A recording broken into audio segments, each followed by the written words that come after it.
South Sudan, after attaining its independence on July 9, 2011, it was a country that is full of hope. But 3 years down the road, it becomes a dire state of humanitarian crisis. Currently, the country stands 7.1 million people, which is almost half of the population, in their need of humanitarian support, humanitarian assistance.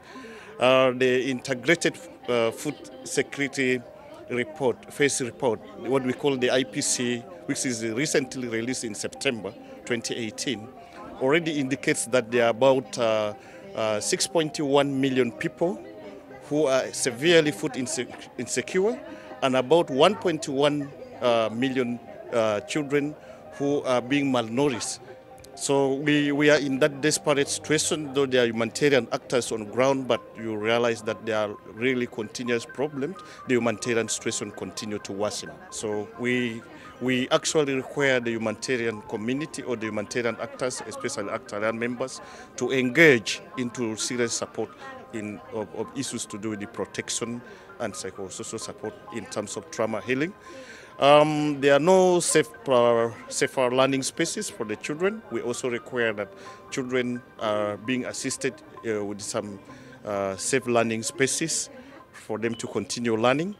And also in terms of other sectors of nutrition, children also need to be supported with the healthy and nutritional support in order to fight the acute malnutrition that is hitting a higher rate of about 1.1 children across the country.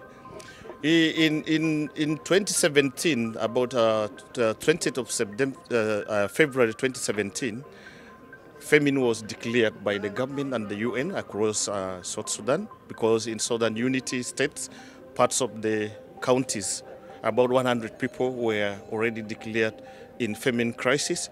So jointly, ACT members, about 9 members, responded in what we call Appeal SSD 171, responding to the famine crisis, where we mobilized about $2.2 million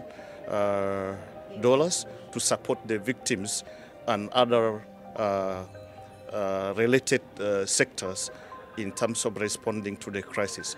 With the joint support and coordinated efforts with the UN OCHA and other humanitarian actors on ground, our collaborative effort, we were able to mitigate or to avert the famine. But so far, with the recent figures from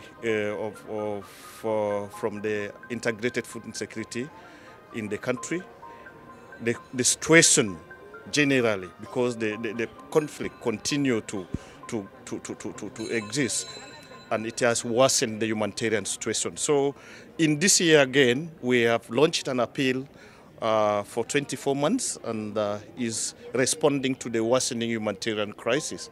And we have lobbied a target of about $8 million to respond to the crisis. And so far, we have just received only about $150,000. It's really a big challenge, and our actors with the such long-term experience working with the communities, we are really trying our effort to work with other actors in a coordinated way to ensure that we actually relieve people from that food insecurity situation and the untold suffering of the communities affected by crisis and of disasters and wars and so forth in the country.